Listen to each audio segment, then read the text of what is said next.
After an argument, my daughter voided my ticket and stranded me all alone at Dubai airport. No phone, no wallet. A multimillionaire approached and murmured, "Act like you're my wife. My driver's nearly here," he said. "Your daughter will regret this." Can you imagine being 68 years old, completely abandoned, utterly alone in a foreign airport? Then, a stranger who looks like he owns the world whispers, "Pretend to be my wife. Your daughter will regret leaving you here." And my daughter, she walked away with a cold, triumphant smile, clutching my stolen handbag like a trophy. What the hell happened next?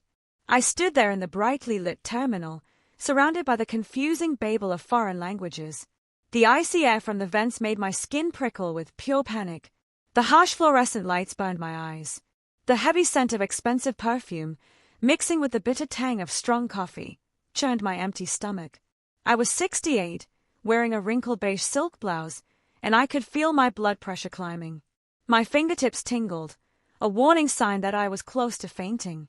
Just 15 minutes earlier, my daughter, Renata, had exploded right there at the check-in counter. She screamed that I was a burden, that I drained her energy, that she was sick of funding my luxuries. Luxuries. I kept repeating that word in my mind, glancing around at the travelers effortlessly pulling designer suitcases past us. I was only there because I had saved every single penny of my pension for 2 grueling years just to fulfill one small dream, to start this trip I'd always dreamed about. I wanted to see the desert at sunset, to remind myself that the world was still vast, still beautiful, beyond the suffocating walls of my home. But Renata insisted on coming. "Just to make sure you don't blow your money and come begging again," she'd said. I agreed, because deep down, some fragile part of me still hoped. Hope that this trip might bring us closer. Hope that maybe we could finally talk honestly.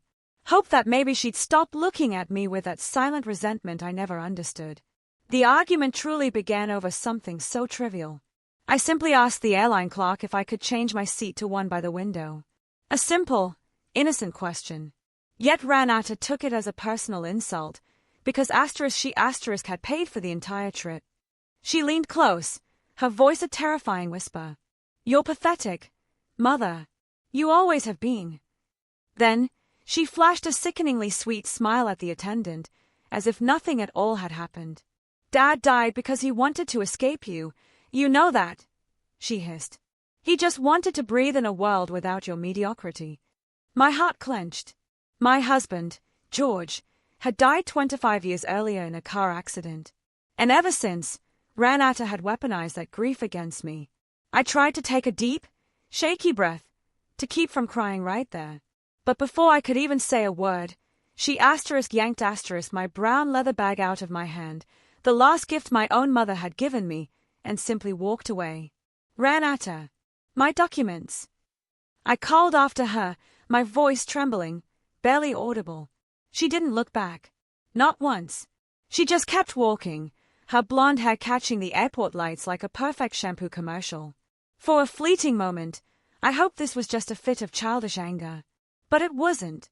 She walked straight through security without a single backward glance. That was when the horrifying realization hit me. My boarding pass was utterly useless without the documents she'd stolen. She had planned this.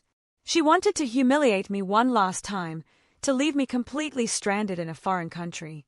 A tidal wave of panic rose inside me. First denial, then a searing rage, and finally, pure, unadulterated terror that made my knees buckle. I was in a strange land, no passport, no money, no phone, and absolutely no one knew where I was. I stumbled toward a security guard, struggling to explain my predicament in broken English. They looked at me with suspicion. One of them actually started to make a call. Then, I sensed someone standing beside me. A tall man, impeccably dressed, with neatly combed silver hair and a perfectly tailored gray suit, leaned slightly toward me. His amber-brown eyes held a strange mix of curiosity and recognition. Speaking in gentle, perfect English, he asked, "Are you in trouble?" Before I could even respond, his tone dropped. "Steady, urgent. Pretend to be my wife. My driver is coming. Trust me. Ask questions later."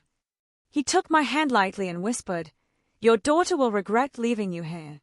I promise. I looked at him, then at the approaching guards, then at the vast, cold terminal stretching around me, and in that desperate moment, I made the most reckless decision of my entire life. I gripped his hand. Take me with you, I said, my voice barely a whisper, because right then, I realized I had spent my whole life waiting for others to save me. My husband, my daughter, and they had all abandoned me. Maybe, just maybe, it was time to take the hand of a complete stranger and see who I was when I had no one left to rely on. A sleek, black Mercedes pulled up to the curb, elegant yet discreet. The driver, wearing pristine white gloves, stepped out and opened the back door. The man gestured toward me. Please. I got in. The cabin smelled of new leather and polished wood. The seat was so incredibly soft, I practically sank into it, a shocking contrast to the utter chaos of just a few minutes ago. He followed, closed the door, and a profound silence filled the air as the car started moving. I watched the airport lights fade in the rearview mirror, and reality hit me like a cold wave. I had just climbed into a stranger's car in a foreign country. Take a deep breath, he said, without looking at me. I know this is insane, but you're safe now. Why are you helping me? I asked, trying desperately to keep my voice steady. He turned toward me, and in the dim cabin light, I saw the gentle wrinkles around his eyes, a thin scar above his eyebrow, and the quiet weariness of someone who had seen far too much loss. My name is Khalid Rashid, he said. I'm 72, born in Saudi Arabia, but I lived 20 years in the US. I run companies in Dubai, New York, and Los Angeles. I lost my wife 8 months ago. His voice slowed on that last sentence, heavy with unspoken grief. I recognize that kind of pain. I'm sorry, I whispered. He nodded. I saw your daughter take your bag. I saw the way she smiled. I know that cruelty. My son wears the same smile when he tries to outsmart me. So you help strangers because of that? I asked, completely bewildered. He straightened his cuff, calmly. I need an exchange. Nothing immoral. I need you to pretend to be my wife for a few hours, maybe a few days. I almost laughed, but the sheer seriousness in his face silenced me. You can't be serious. I am, he said, simply. Tomorrow, I have a meeting with very conservative investors. They don't trust widowers. They think we're unstable, too emotional. My wife always attended those meetings with me. Without her, I lose credibility. I can't afford to lose this deal. It's worth $400 million. The number stunned me into silence. You could hire an actress. I tried, he said, but they looked exactly like what they were, paid performers. No one believed them. But you have the eyes of someone who has truly lost something. They'll believe you. This is madness, I muttered. Yes, he agreed. But do you really have another choice? Go back to the airport with no ID. Call your daughter, the one who just abandoned you. Or accept my offer, stay in a safe room, eat a decent meal, and talk again in the morning. He was right. I had nowhere else to go. The more I thought about it, the angrier I became. Not at him, but at Renata. My own daughter had made me so utterly helpless that I now had to take the hand of a stranger just to survive. If I agree, I asked softly, my voice barely steady, what exactly do you want me to do? Tomorrow, you just have to dress elegantly. Smile beside me for a few hours at dinner. Act comfortable. No affection needed, just quiet familiarity, the kind shared by people who've known each other a long time. Don't deny anything I say. He paused, then added, in return, I'll provide lodging, meals, a phone so you can contact anyone you want. And when this is over, you'll receive $15,000. $15,000. That was 5 months of my pension. More than I'd seen in years. I studied him, trying to find a catch. Why should I trust you? He gave a faint, almost imperceptible smile. You don't have to. But ask yourself, do you have any other option? If I meant to harm you, he continued, would I be giving you money? A phone? Clear terms? I could take you anywhere. But I'm being honest because for some strange reason, I think we might help each other. The car turned onto a gleaming bridge. The city of Dubai shone ahead like a jewel in the desert. Skyscrapers pierced the clouds, lights glittering in the night. A world far removed from anything I'd ever known. Maybe that was exactly what I needed. Because the world I came from, the world where I was a quiet, obedient mother, content to take whatever scraps of affection were left, had thrown me away. I looked at Khalid, really looked at him. He was exhausted, too, holding his empire together while the people who should have loved him betrayed him instead. I saw in him the same profound loneliness I carried, the kind that comes when your own child sees you as nothing but a burden. "All right," I heard myself say, the words a shock even to me. "I'll be your wife, but on one condition." He raised an eyebrow. "What's that?" "You help me find out what my daughter has done. She brought me here just to abandon me, and once I know the truth..." I swallowed hard. "You help me make sure she never does it to anyone else again." Khalid extended his hand. "We have a deal, Denise." I took it. In that moment, I knew I had stepped into a turning point I could never undo. When the ground disappears beneath you, sometimes the only thing left to do is learn how to fly, even if it means flying alongside a stranger. Khalid's villa was on Palm Jumeirah, that mermaid island shaped like a palm tree that I'd only ever seen in magazines. The gate opened automatically, revealing a cobblestone driveway lit by tiny, embedded lights. Tall palm trees lined the path toward the house, a breathtaking blend of traditional Arabic and modern architecture. White archways, massive glass windows, a turquoise-lit fountain shimmered in the courtyard. As I stepped out of the car, the ocean breeze carried the scent of salt and jasmine, mixing with the warm desert air. My feet, in simple sandals, touched the cool marble, and I suddenly worried I'd dirty the floor. A woman in her 40s appeared at the entrance. She wore a deep purple dress and a silk scarf, her eyes calm and kind. "This is Mara," Khalid said. "She's the housekeeper. Worked for me for years in Europe." "It's a pleasure, Mrs. Denise," she said in a gentle, accented voice. "Your room is ready. You must be exhausted." Exhausted. Didn't even begin to describe it. Before I followed her upstairs, Khalid lightly touched my arm. "You'll need clothes. Tomorrow, Mara will take you shopping for the dinner event. For now, get some rest." He hesitated, then added, "Thank you, Denise. I know this is strange, but you won't regret it." I climbed the marble staircase behind Mara, the sound of my footsteps echoing in the quiet. The guest room was larger than my entire living room back home. White sheets like clouds, a deep soaking tub, a balcony overlooking the dark, glittering sea. A plush white robe and slippers waited by the bed. "Whenever you need anything, just press this button," Mara said, pointing to a small control panel. "I'll bring you tea and something light to eat. You haven't had dinner, have you?" After she left, I sat on the edge of the bed and simply began to cry. Not polite tears. These were deep, guttural sobs that came from years of being pushed down. I cried for myself, for Ranata, for everything. I didn't know if I was brave or simply insane. Mara returned later with a silver tray, mint tea, warm bread, dates, and a few slices of cheese.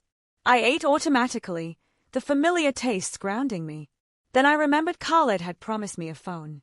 I went downstairs barefoot, following the sound of his voice from his study.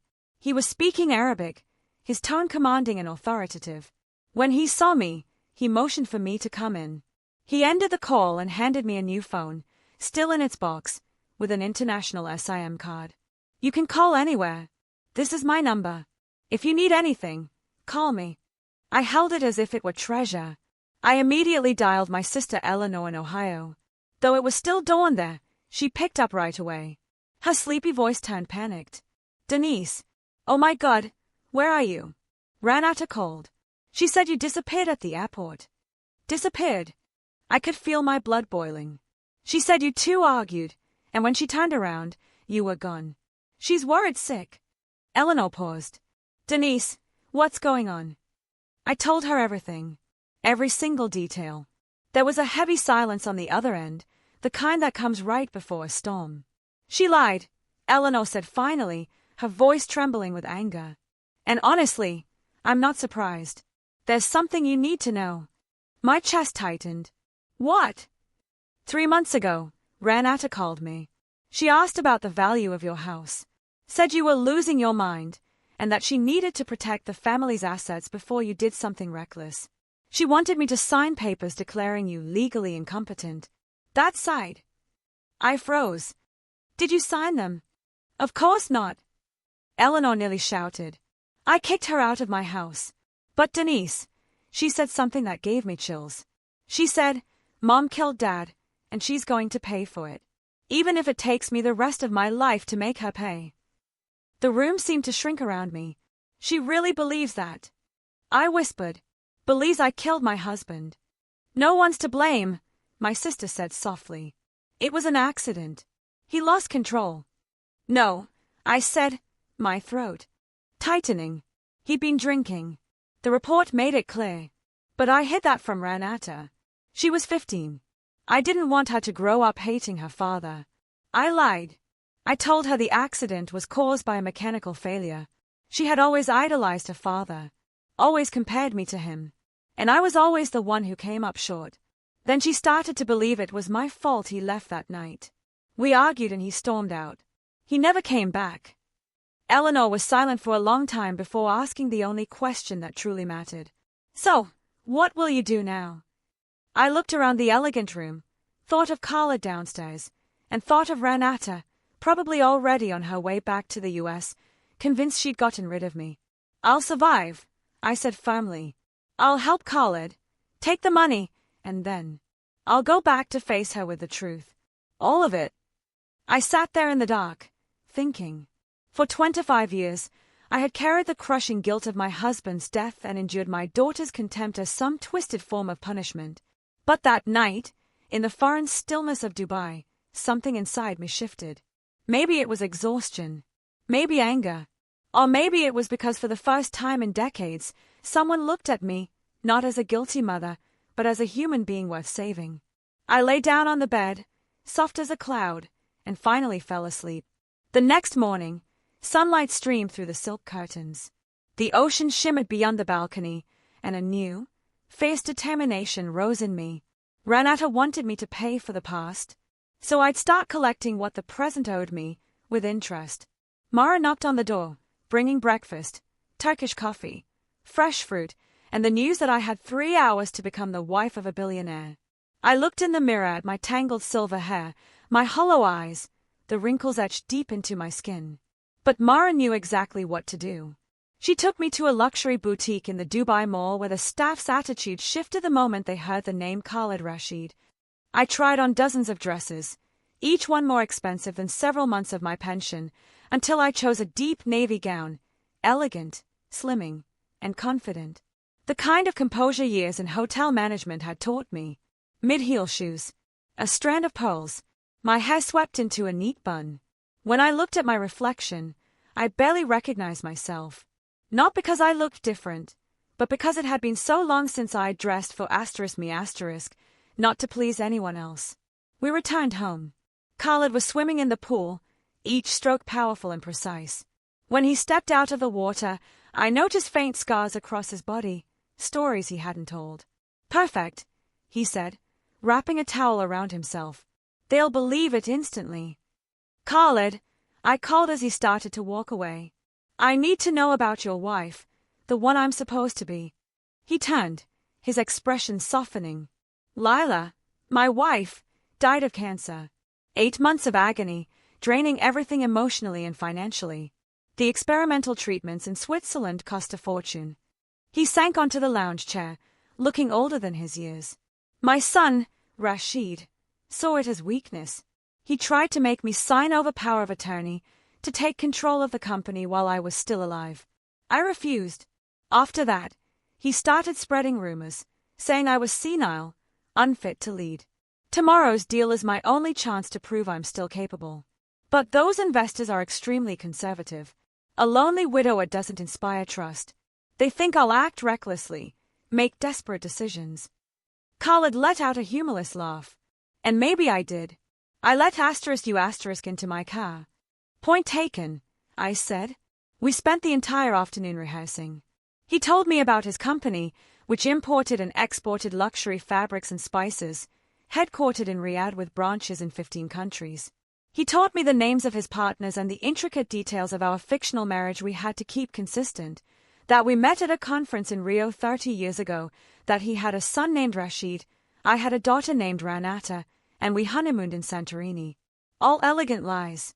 Yet between those practice lines, bits of truth slipped through. Khaled told me Lila had loved gardening. Her hands could make roses bloom even in the desert. In her final days, she'd held his hand and said, "Don't let Rashid destroy what we built." I told him about my husband, George, a brilliant civil engineer who understood the limits of bridges but not his own. I told him there were debts after George died. Debts I paid in silence, even when it meant selling the ranch I grew up on. Ranata never knew the real cost. I also told him I'd kept every receipt and transfer in a box back home because one day I might need proof that I wasn't the useless mother she believed I was. "Has she accused you of anything else?" Khaled asked. I nodded. At the airport, she said her father died trying to escape me, that I was the burden he couldn't stand. "And you believed that for 25 years?" he asked softly. I looked out at the dark, glittering water. "Not anymore. Now I know George died because he was drunk driving nearly 100 miles an hour on an empty road after learning his project had collapsed. He died because he was too proud to ask for help, too ashamed to face failure. Does Ranata know?" "No. But maybe it's time." Khaled nodded. "Tomorrow after dinner, I'll transfer the $15,000 I promised. But I can help you with more." "What kind of help?" "My lawyer can secure your assets in the U.S. Make sure Ranata can't declare you incompetent or sell your home or seize anything that belongs to you." He stood up. "I have a feeling this fight is just beginning." And he was right, though neither of us knew how brutal it would become. That evening, while I was getting ready for the investor dinner, my phone buzzed. A text from Ranata. "I've reported you missing. I filed for emergency guardianship, and I'm pushing for temporary control of your assets. Come home now and cooperate, or you'll never control anything again." I read the message twice, then smiled for the first time in 25 years. Because she had no idea. I had proof. I had allies. And the weak woman she once knew had died at the Dubai airport that day. What remained was someone else entirely. A woman with nothing left to lose. That night, we arrived at the restaurant on the top floor of the Burj Al Arab, the sail-shaped tower stretching out into the sea. We rode there in a Rolls-Royce because, as Khaled said, a Mercedes would be too ordinary for the occasion. 3 Arab investors were waiting, around 60, dressed impeccably, their eyes sharp. Khaled introduced me in Arabic, then in English, his hand resting lightly on my back, a gesture both protective and appropriately intimate. When he pulled out my chair, our eyes met, and for a moment, I saw genuine gratitude there. Most of the conversation was in Arabic. I smiled when needed, sipped water, listened. One man, Ibrahim, twisted a ring on his pinky finger while thinking. The second, Mahmoud, laughed loudly and slapped the table whenever he agreed. The third, Faisal, said almost nothing, his eyes keen like a hawk's. It was Faisal who turned to me and spoke in accented English. "Mrs. Rashid, your husband says you have experience in hospitality. Tell us about it." The table fell silent. Khaled tensed slightly. I set down my glass, took a slow breath, and decided to answer with the truth. "I worked 32 years in the hotel industry," I said, my voice steady. "From front desk to operations manager at a 4-star hotel in Florida, supervising over 90 employees. When I left, our occupancy rate was 94%. And we held the Excellence Award 8 years in a row." They were quiet for a moment. Then Ibrahim asked, "Why did you leave?" I could have lied, but I looked at Khaled and saw the same exhaustion. I felt the exhaustion of living behind masks. "My husband died," I said simply. "I had to raise my daughter. When she grew up, I realized I'd forgotten who I was beyond being a mother and a widow. So, I retired early and disappeared from the world." The table was silent. Mahmoud stopped laughing. Faisal tilted his head, reassessing. Finally, Ibrahim nodded. "Honesty, rare in our business," he murmured. The atmosphere eased after that. They began discussing plans to open a boutique hotel chain across the Middle East. Khaled presented projections, figures, strategies. When he paused, Ibrahim asked, "Does your wife agree with this investment?" The unscripted question caught him off guard. I glanced at the tablet on the table, scanning the numbers. 30 years in hospitality had trained my eye. "Your projections for Dubai are too optimistic," I said calmly. "But Oman is undervalued. There's untapped potential there." The room went silent. Khaled looked at me, surprised and impressed. Then Ibrahim laughed heartily. "Khaled, my friend, your wife understands the business better than half our advisors. We'll sign, but on the condition that she reviews the Oman plan." 3 hours later, we returned to the villa. The $400 million deal was signed. I, the woman once abandoned in an airport, had just helped close it. Khaled poured 2 glasses of tamarind juice, and we sat on the terrace overlooking the sea. "I'm sorry," I said softly. "I shouldn't have interfered. I ruined your script." He turned to me, a real smile spreading across his face. "Ruined? Denise, you saved me. Ibrahim was testing if you were genuine. You passed." I smiled. 30 years in the industry teaches you to spot mistakes, not just talent. "Talent," he said. Then he set his glass down, his voice slower. "I have a proposal. And it's not pretend." My stomach tightened.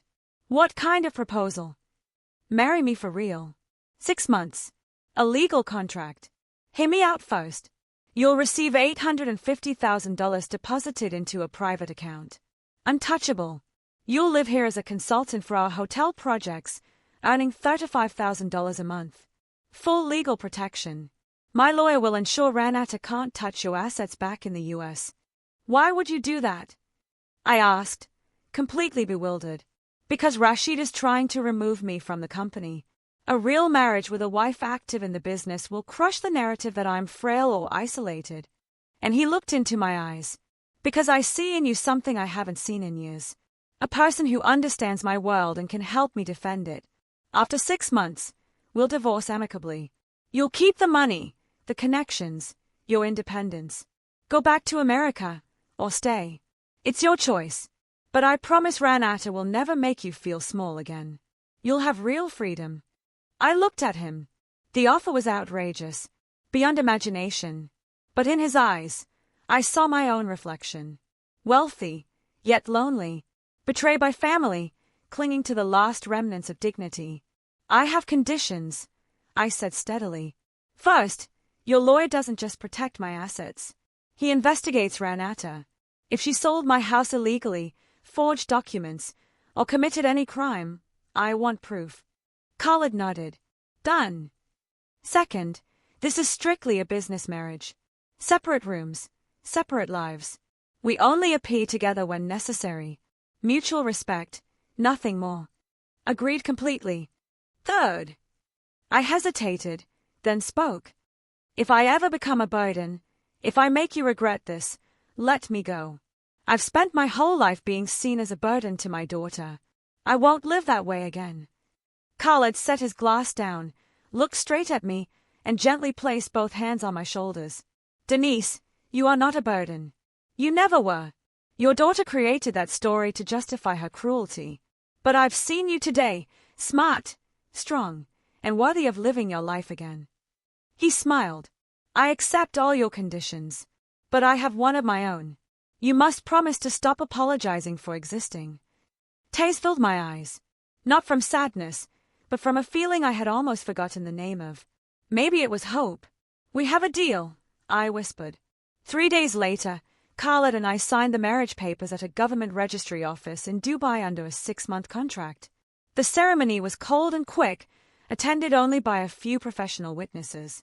No flowers, no music, no romance. Just signatures on papers that changed the course of my life.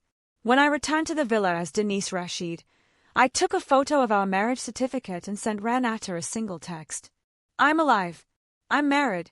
And from now on, you have no power over me. See you in America when I decide to return." Her reply came instantly. "Have you lost your mind?" I smiled at the screen. Maybe, but it was the sanest madness of my life. The next 4 months were the most intense I had ever lived. Khalid hadn't been joking when he said I would actually be working. On the second day after our marriage registration, I was already sitting in meetings, reviewing blueprints for hotels still under construction. At 68, my schedule suddenly became busier than I ever thought possible. I woke up at 6 a.m., drank a quick coffee, and joined online meetings with architects across 3 continents. Lunches turned into working meals where I was introduced not as Mr. Rashid's wife, but as a hotel operations consultant. I rediscovered talents that had slept for years. My time managing the Excelsior Hotel had not just kept me afloat. It had sharpened my eye for efficiency, process, and detail. I took the Oman project I'd first commented on at that investor dinner and turned it into a full feasibility study. When I presented it, Sheikh Ibrahim was so impressed that he asked me to fly to meet the local partners and report in person. I flew alone to Muscat, wearing a sand-colored suit Mara had picked out, carrying a tablet with a presentation I'd spent 3 weeks perfecting. 10 men initially looked at me like I was decorative. 15 minutes later, they were taking notes. 30 minutes later, they were asking about seasonal occupancy rates and operational cost management. I closed the deal on my own. When I returned to Dubai, Khalid was waiting with non-alcoholic champagne and a smile that lit up his tired face. "You're extraordinary," he said. "I was afraid you'd be intimidated, but you were brilliant.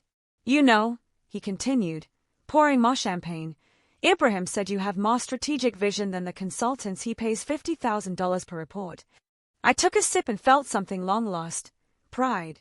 Not the kind that comes from pleasing others, but the kind that comes from proving yourself. Meanwhile, back in the US, Ranata was losing control. Eleanor, my sister, kept me updated. Ranata had filed a petition in court, claiming I was being manipulated by a foreign man. She tried to freeze my bank accounts, tried to finalize the sale of my house, but she ran straight into Khalid's legal team.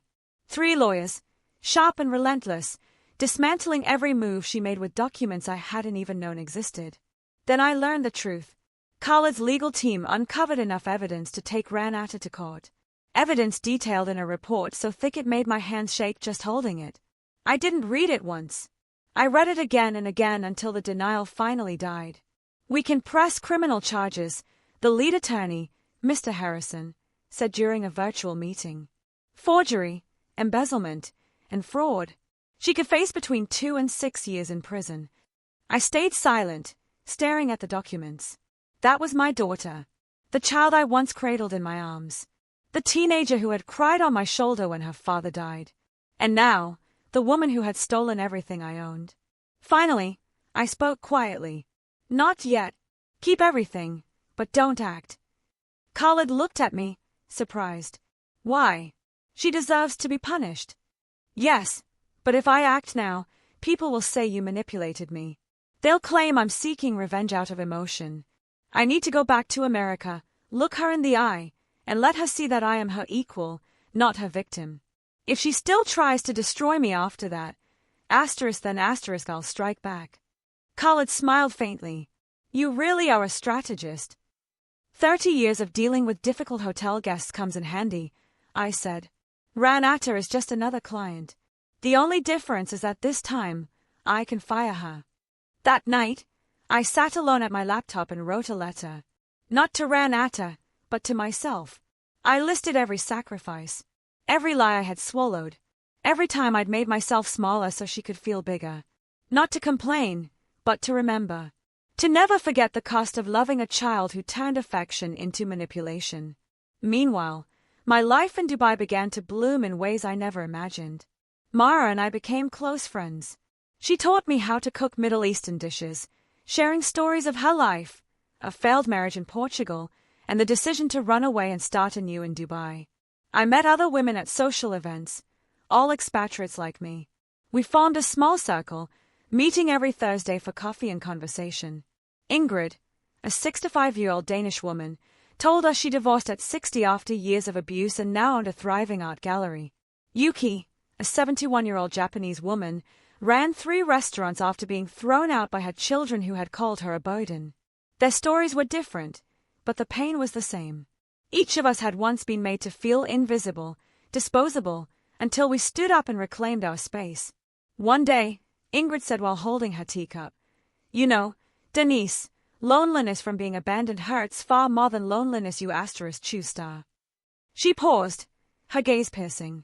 I'd rather be alone and be myself than surrounded by people who make me small. I held on to that sentence like a lifeline. When the 4th month of our marriage came, Khaled called me into his office. His tone was calm, serious, just like the day we met. The contract has 2 months left. I need to know what you plan to do after. The question stunned me, because I truly had a choice. I had money, a career, a life of my own. I'm not sure, I admitted. I need to return to the US to settle things with Renata, to close that chapter. Then I looked at him. I think I want to come back. Not as a wife, but as a partner. I want to keep working, to finish the Oman project. Khaled smiled, a wry smile that made him look years younger. Then we'll have much to discuss about renewing the contract. But fate always finds a way to interfere. 3 days later, as I was reviewing the Muscat Hotel blueprints, my phone rang. It was Eleanor. Her voice was tense. Denise, Renata's coming to Dubai. She bought a ticket. She lands tomorrow. I felt my blood turn to ice. How does she know where I live? No idea, but she's furious. She's posting online, saying she's going to rescue her mother from an international con artist. She's rallying people, turning it into a spectacle. Eleanor paused. Denise, she's coming for a fight. I hung up, gripping the phone tightly, my breath heavy. Renata wanted war? Then war she would have. But this time, the battlefield was mine. And I held weapons she didn't even know existed. And if God still had mercy to give, he'd better give it to her, because I had none left. She arrived like a storm. No doorbell, no warning.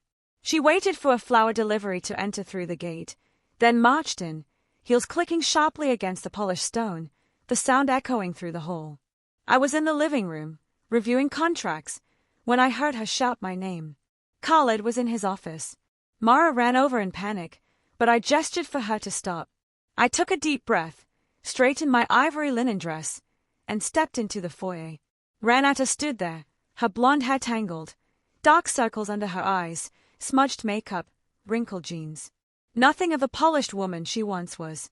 But it was her eyes that froze me, the burning hatred that had been brewing for years. I thought I'd have to call the police to get into your billionaire husband's fortress, she screamed, her voice sharp and venomous.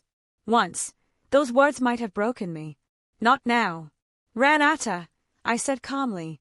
You just trespassed on private property. You didn't even bother to ring the bell. A bell.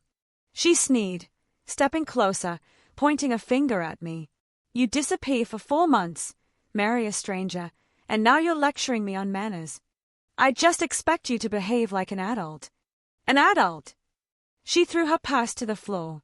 The sound cracked like thunder. I know what you're doing.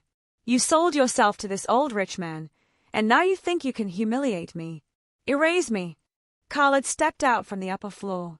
Renata's eyes fled with raw hatred. So it's you, the scam artist who brainwashed my mother. Khaled's voice turned icy. What's your words?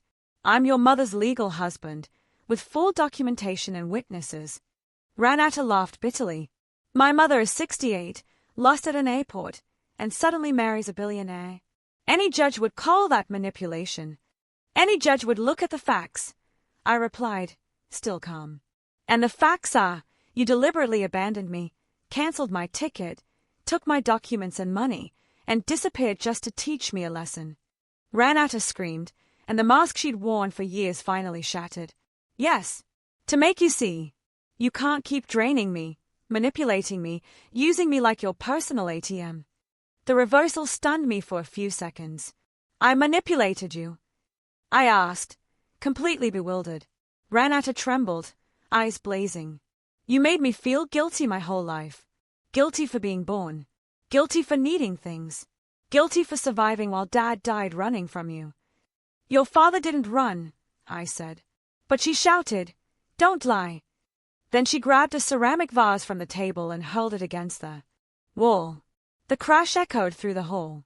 Mara rushed in, terrified, and Khaled started down the stairs. But I signaled for them to stop. I needed to see this through. You killed my father, Renata said, her voice low but venomous. With your nagging, your bitterness, your mediocrity. He was brilliant. He could have gone far. But you dragged him down, locked him in that tiny house, that tiny life with a tiny wife. And when he tried to breathe, you pushed him down that road. You're wrong, I said slowly. I was home when your father left. You know that? Yes, you were home. As always. Resentful. Heavy. Always a burden. The room fell into thick silence. Khaled wanted to step in, but I raised my hand. This was the moment to say everything. Before I could speak, Renata bent down, pulled a stack of papers from her bag. I came prepared, she said, regaining some composure. I have proof that you're being exploited, that this marriage is a scam. He's just after your money. She paused, a smirk playing on her lips. Or whatever's left after you squandered Grandma's inheritance. The words hit like a punch to the stomach. Grandma's inheritance? I asked, my voice breaking. You mean the ranch I sold to pay off the debts of the father you idolized? Squandered? Yes. Yes, she shouted. That ranch was worth $2,800,000, and you sold it. The money vanished. You didn't invest. You didn't build. You didn't plan for the future. Where is it? All of it went to pay your father's debts. She froze. Lies. I stepped closer. No. He owed contractors, suppliers, investors more than $2,400,000. I found out after the funeral. And do you know what happens if those debts aren't paid? They sue the widow, seize the house, and erase the family's name. I sold the ranch. Every acre of red soil your grandmother farmed for 50 years. I paid every debt, and kept just enough for your education. Renata's fists clenched. Liar. The insurance paid for my college. The insurance was $85,000, barely enough for the funeral and 3 months of expenses. Your tuition was $5,300 a month for 5 years. Who do you think paid the rest? I stepped closer, now only a few feet away. I worked double shifts. Skipped meals so you'd have food when you came home. I wore old clothes so you wouldn't be embarrassed standing next to me at your graduation. Renata's face went pale, but she didn't back down. If you really did all that, you would have bragged about it long ago. I looked straight at her. Because I loved you more than my own pride. I thought one day you'd understand that love doesn't have to be shouted to be real love. She laughed, but it broke halfway through. You call it love when you suffocate me? Make me feel like I owe you for existing. I never asked you for anything. You didn't have to ask, I said quietly. You demanded it through silence. She pointed a trembling finger at me. You've always played the saint. Always the victim. Always comparing me to Dad. Saying he'd be proud of you. I've been nothing but his shadow in your eyes. And in that moment, I finally understood. For 25 years, she hadn't hated me over money. She'd hated that she'd spent her life competing with a dead man. And I, trying to fill the void George left behind, had unknowingly used his memory as a weapon that wounded my own child. You're right, I said, and saw Renata freeze. I did that. I made your father the measure of everything. That was my mistake. She softened for a second, but I continued, my tone turning cold. But that mistake doesn't excuse what you've done. You illegally sold my house, forged my signature, took out loans in my name, and abandoned me in a foreign country. Renata stammered. I was going to come back for you. Lies, Khaled interrupted, descending the stairs, a tablet in hand. We have evidence. Bank records show you transferred $680,000 into your joint account with your husband. And here are the messages between the two of you, planning to keep your mother out of the country long enough to claim everything legally. Renata turned ghostly white. How? How did you get that? I looked at her. Because you underestimated me. You had no idea who your mother would become once she stopped apologizing for being alive. She stared at me for a long moment, and the hatred in her eyes gave way to fear. She stepped back, tripping slightly over the carpet. You're lying, she tried to shout, but her voice shook. You couldn't possibly have my private messages. Khaled swiped the screen, zoomed in, and handed it to her. The familiar interface showed every line clearly. I've delayed my mother's flight. Need 2 more days to finalize the house sale. If she returns early, say she's mentally unstable. I have 2 doctor friends ready to sign a competency report if necessary. Ranata stared at the screen, her lips trembling. This is a violation of privacy. It's not admissible. It is, came a man's voice from the doorway. Mr. Harrison stepped in, wearing a gray suit, a leather briefcase in hand. Mrs. Denise granted me full legal authority to investigate any criminal activity involving her assets. All this evidence was obtained legally.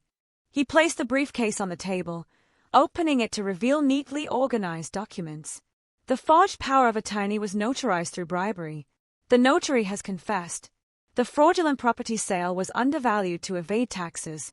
There are credit applications using the victim's ID, and more than $120,000 in vehicle loan proceeds were misappropriated. He removed his glasses, fixing his gaze on Ranata. We have sufficient grounds for charges of fraud, forgery, and embezzlement, carrying a combined sentence of 6 to 12 years in prison. Ranata gripped the edge of a chair, her face ashen. No, I'm a doctor. I have a reputation. You did? I said softly. Once the medical board receives these documents, they'll open an investigation, and your license could be suspended or revoked. She looked at me as if I were a monster. You'd really do that? Destroy your own daughter? The question echoed through the quiet house. Khaled, Mara, and Mr. Harrison all waited for my answer. I took 3 deep breaths before speaking. I don't know. I saw a flicker of surprise in her eyes. Because part of me still remembers the part that stayed up all night when you had a fever. The part that kept every drawing you made in elementary school, now tucked in that old shoebox in the house you sold. Tears rolled down Renata's cheeks, but they weren't from remorse. They were from rage. So, this is blackmail. If I don't obey you, you'll ruin me. No, I said, stepping toward the desk. I opened a drawer and pulled out a worn leather folder. I brought this from America. You never knew it existed. And I'm giving you something you never gave me, the truth. I placed it in her hands. Ranata opened it, her fingers trembling. Inside was everything. The college tuition invoices, the bank transfer slips, George's debt, repayment contracts, the deed of sale for my mother's ranch, all fully documented. The last page was the forensic report, one I had never shown anyone. Cause of death, cranial trauma due to motor vehicle accident.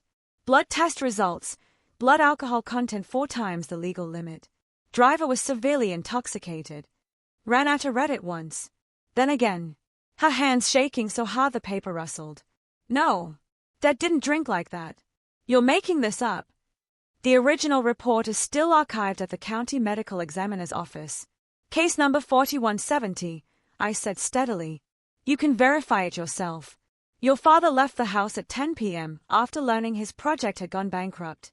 He drank an entire bottle of whiskey, one he'd been saving for a celebration, and drove off into the dark at reckless speed. He wasn't running from me, I said, my voice cracking. He was running from his own shame. George was brilliant, but also arrogant, impulsive, incapable of admitting mistakes. When his project collapsed, and he realized how many people had lost everything because of him, he couldn't face it. And I hid the truth from you because you were 15. Finally, the words burst out of me, echoing through the house. Because I was broken. Because I cried every night calling his name. How could I tell my grieving daughter that her father died drunk, leaving me with debts that took 10 years to pay? The room fell silent. Even Ranata stopped breathing for a moment. I took a deep breath, my voice lowering. I swallowed the truth, the anger, and the injustice of having to protect the honor of the man who left me in ruins. I worked myself to exhaustion, forgot what rest meant, because you needed both a mother and a father, even though he had never truly been either. Ranata collapsed onto the sofa, the folder slipping from her hands, paper scattering across the floor like fragments of mourning. I didn't know, she whispered, because I never asked, because blaming you was easier. I looked at her. So what now? Do you plan to sue me? Destroy me? I glanced around the grand room, at Khaled, at Mr. Harrison, then back at Renata. I'll give you a choice, I said slowly. Repay every dollar you stole. Legalize the house sale or buy it back at market value. Cancel the loans in my name. Return the car you registered to yourself, including interest. I don't have that kind of money. Then sell what you bought with it. Take out a loan, refinance, whatever it takes. You're a doctor. You have an income. Pay it back over 5 years if you must. But pay it. If I do that, you won't press charges.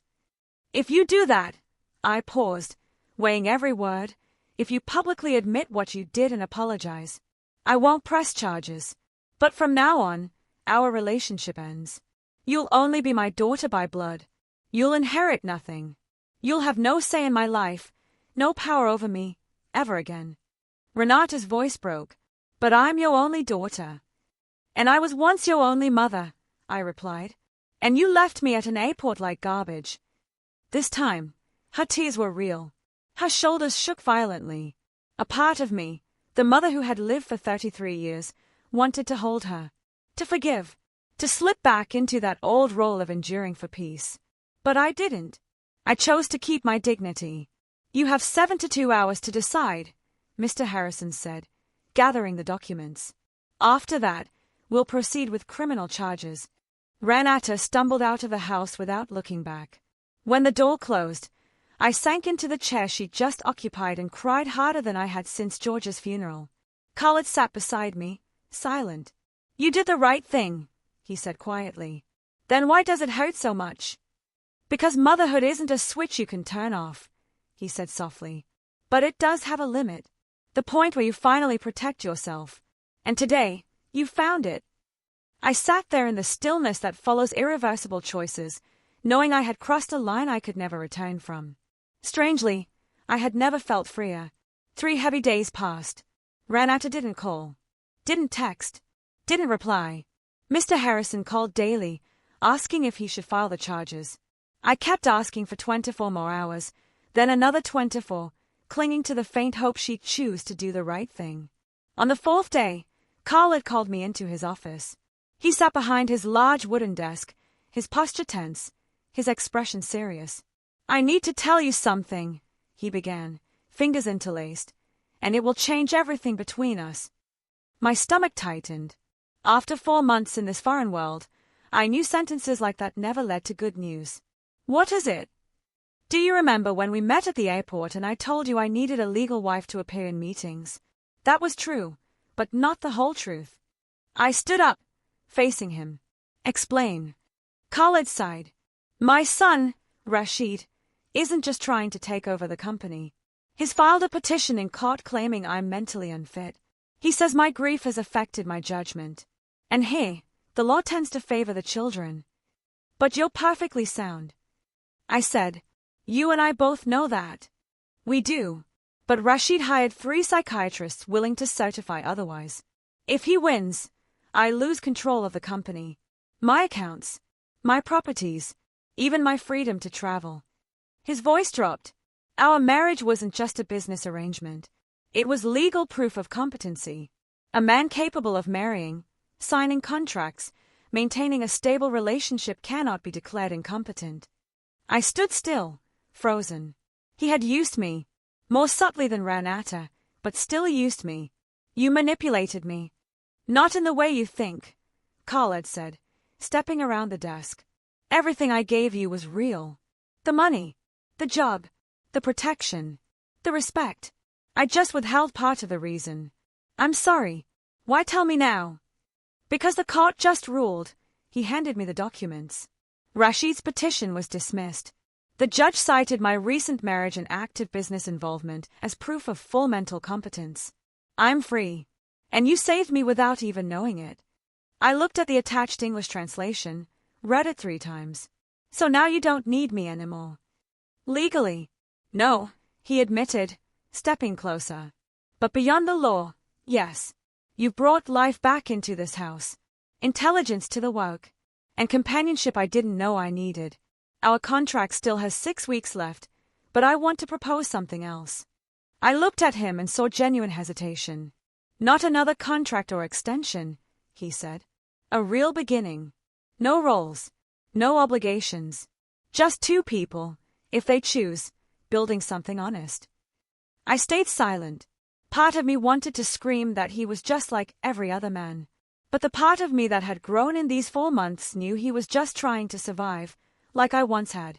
I need time to think, I said. Of course, he replied. But know this, what I feel isn't strategy. I left the office, my mind spinning. Standing at the window, watching the sunlight shimmer on the sea, I realized I was no longer the fragile woman who had stepped into that Mercedes 4 months ago just to survive. This woman wanted to live. Fully. The phone rang. Unknown number.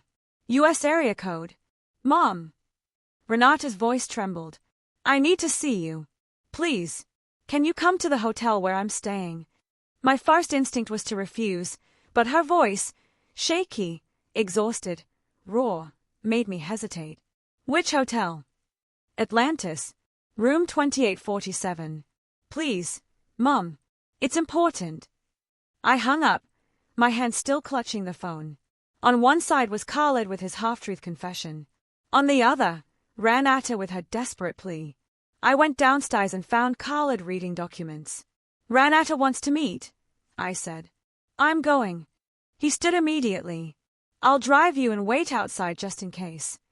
The drive was silent. When we arrived, he took my hand gently. Whatever you decide with her, with me, with your life, choose what you truly want. Not what's easy. Not what's expected. I stepped out of the car, my heart racing, and took the elevator up to the 28th floor. I knocked on the door of room 2847. The door opened. Renata stood there, her hair messy in a bun, wearing a sweatshirt, her face swollen from crying. And sitting on the sofa beside her was Matthew, her husband, an attorney who had helped her file paperwork and cover her tracks. If he's here, I said immediately, my voice firm. I'm not stepping inside. That man needs to leave, Renata. Matthew, get out. Renata shouted, her voice strong enough to make him stand up and walk out without another word. When the door closed, she collapsed onto the sofa and burst into tears, her body trembling. He left me, she sobbed. When he found out you had enough evidence to press charges, Matthew packed his bags and left. He said he wouldn't risk his career for my family drama, Dad. I stood there, arms crossed, forcing myself not to give in to the old instinct to go and hold her. So, you called me here for pity? No. She lifted her tearful eyes to meet mine. To ask for forgiveness. A real apology. Not because I'm cornered, but because... Her voice cracked. Because I finally understand what I've done. Understand how. I read every document you gave me. Every receipt. Every payment. Every figure. You worked for nearly 10 years to pay for my education. You sold Grandma's ranch to protect Dad's honor. And I turned all of that into a weapon against you. I nodded slowly. Yes. Because it was easier for you to hate me than to face the truth that you spent 25 years worshipping a man who didn't deserve it. Because admitting that would mean accepting you're not the flawless child you thought you were. Maybe you're just human. The room fell silent except for the faint hum of the air conditioner.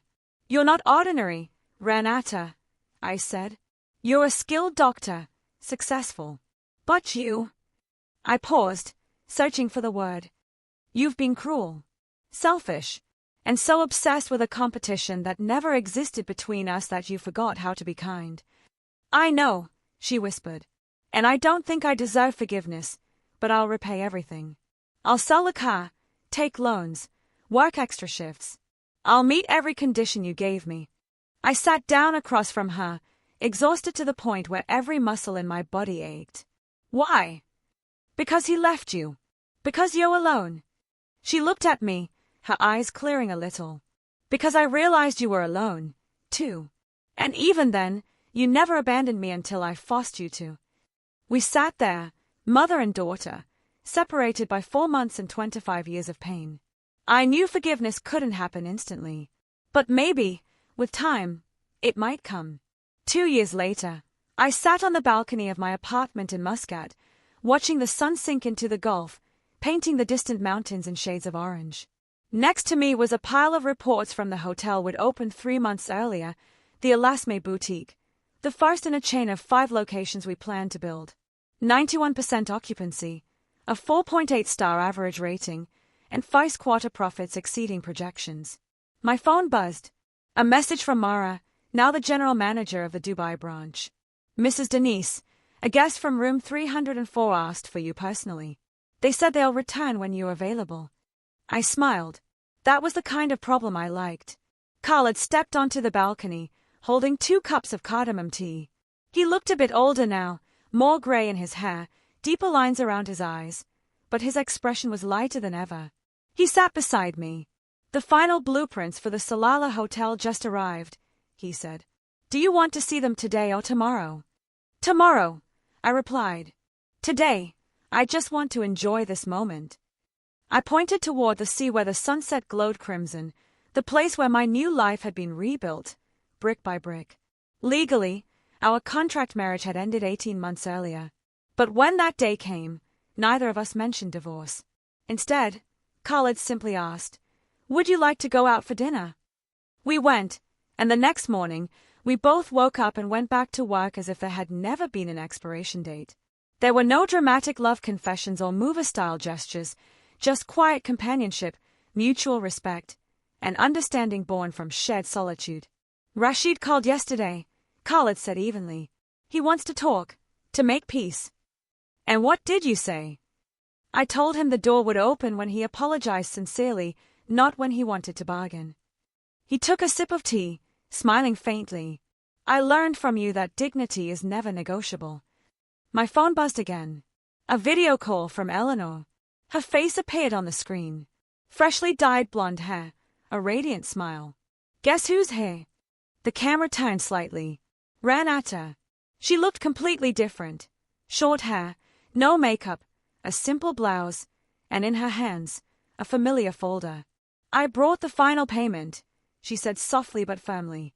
All loans were paid with interest, and Eleanor witnessed it. Eleanor held up a document to the camera. I checked everything. Denise. She did it, down to the last cent. I felt a lump in my throat. Ranata had sold her apartment, moved into a rental, taken extra shifts, lived frugally, all to repay what she'd taken. Thank you for confirming, I said, trying to keep my voice steady. Mom.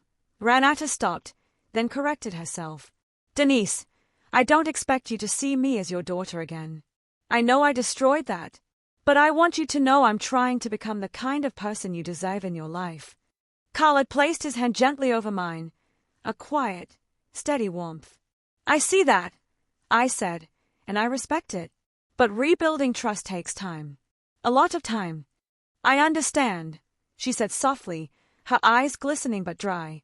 I don't expect anything else. I just want you to know I'll be here when you're ready. I ended the call and looked out at the darkening sea. Khalid sat quietly beside me. Will you forgive her? He asked. I don't know. Maybe full forgiveness isn't possible, I said, then smiled faintly. But I can give her the chance to prove she's changed. 3 months later, I launched the New Beginnings Project, a free training center for women over 60 who wanted to return to work. There, they learned computer skills, hotel management, professional cooking, and basic business administration. The first class had 18 students, widows, exhausted women, forgotten souls like me. During the opening session, when I shared my story, everyone cried.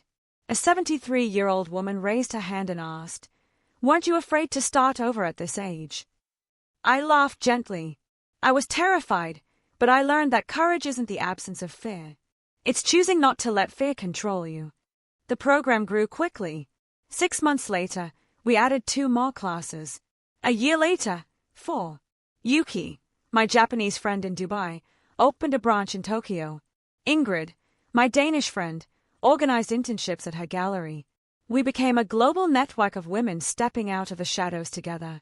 Ranata came to the opening of the second branch in Miami. She didn't speak to me, just volunteered quietly all day, serving coffee, arranging chairs, helping elderly women fill out forms. When the ceremony ended, our eyes met for a brief moment. No words, no smiles, but in that glance, there was something fragile, small, yet real, a beginning. Now, at 70, I divide my time between Oman, Dubai, and the US. Khaled is still by my side, not as a husband, but as a true companion. We have our own rooms, our own lives, but share dinner whenever we can. On lonely nights, just knowing someone in the next room understands that emptiness is enough. Rashid finally apologized to his father, and they are slowly rebuilding their relationship. As for me, I've learned that starting over doesn't mean erasing the past. It means choosing which parts of it to carry and which to leave behind. In the desert, where the woman I once was will rest forever. I still think about George sometimes, not with guilt, but with understanding. I loved a flawed man, and he loved me in his clumsy way. We both did the best we could with what we had. Ranata still texts every Sunday, sharing stories about her patients, her therapy sessions. I don't always reply, but I always read them. Forgiveness may not be complete, but watching someone truly try to change, that I can give. Last week, I received a package from the US. Inside was a photo album. Ranata had restored all the old pictures, my childhood on the ranch, our wedding, rare photos of George smiling, and images of her as a little girl. Attached was a small note. I thought you'd want to keep your memories. Not out of expectation or guilt, but because they are yours. I held the album and cried, not from sadness, but from understanding. Memories are ours to keep, but the future is what we choose. And I choose a future where I wake to the sound of waves along the coast of Oman. Build sanctuaries for travelers. Teach women to rediscover their worth. Sip tea beside a man who sees me as his equal. And let my daughter exist at the edge of my life, respected, but no longer its center. Looking back on everything, I've realized love isn't always unconditional sacrifice. Sometimes love means knowing when to stop, to protect yourself. Forgiveness doesn't happen in a single day. And family isn't always about blood. It's about the people who stay when you have nothing left to give. It took me years to understand that kindness needs boundaries. And sometimes, distance is what allows love to heal. If you've ever been hurt by family, if you've had to rebuild yourself after loss, I hope this story reminds you that it's never too late to start again. What do you think is the difference between forgiving and forgetting? Tell me in the comments below. I'd love to hear your thoughts.